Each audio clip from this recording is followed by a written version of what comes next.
Thank you very much, and good morning. And I'm extremely I'm extremely pleased to be with you today and having the ability to share what a not-for-profit organization like Sight and Life can do in partnership when it has core funding from its parent organization DSM, which is a manufacturer of ingredients for the food and the supplement business. So I would like to share with you a story.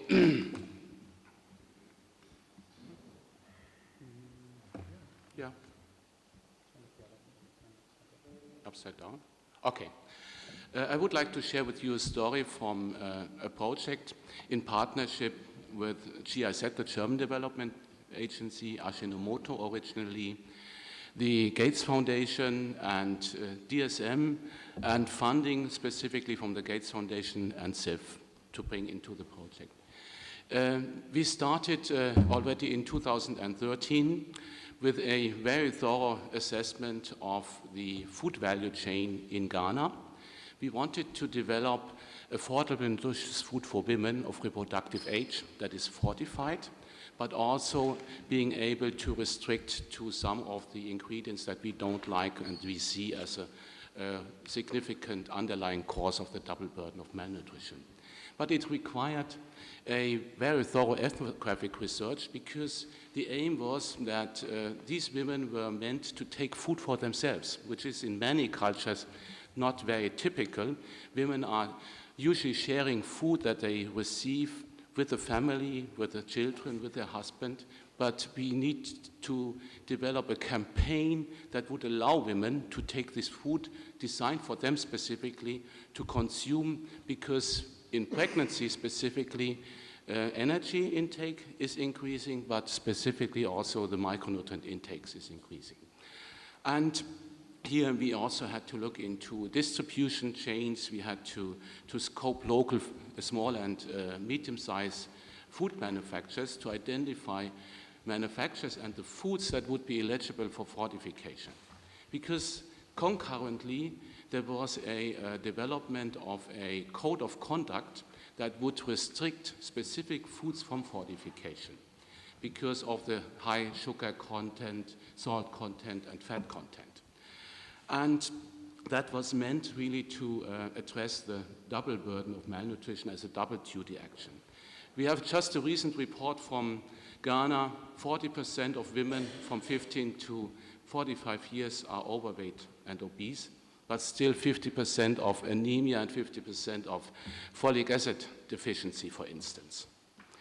And in the work, but specifically the ethnographic research, we could work with a creative company, local company, to develop a campaign and to develop a quality seal, which was called Obasima. This means full, complete woman in the local language, to have a front of pack symbol guiding the purchaser, the women, to buy the right kind of product.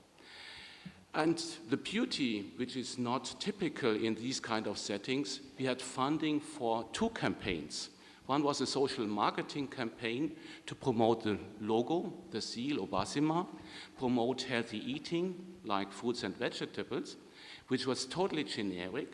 And this was followed then, while the products were introduced by originally 3 companies, with a branded campaign using the seal. And these products were following the code of conduct, and they were approved by the Ghana FDA.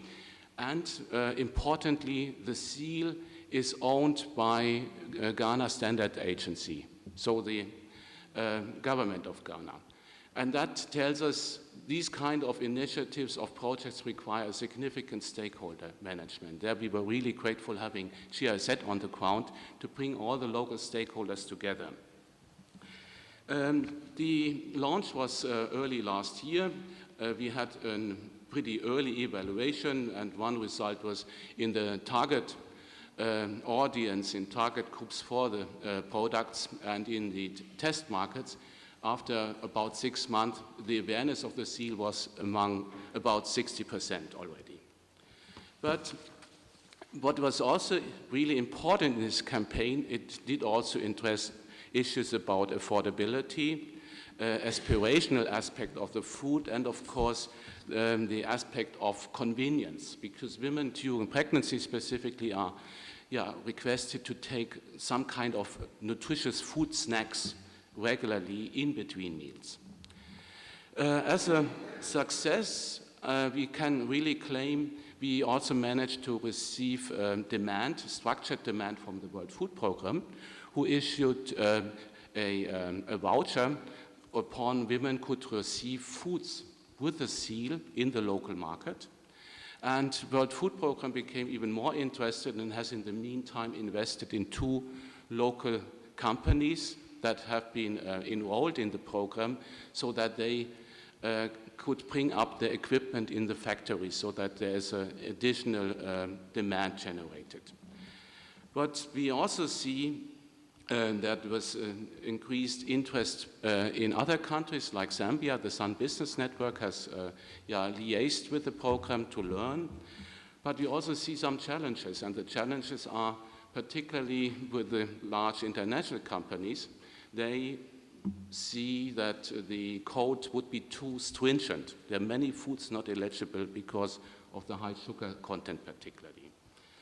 And the other challenge is originally we had to bring for the shelf life testing and testing of the products to Switzerland to do the analysis because of lack of local capacity. And this really calls for local labs that can particularly assist small and medium-sized companies in food product development and all other aspects that are related to it. I think I'll stop here.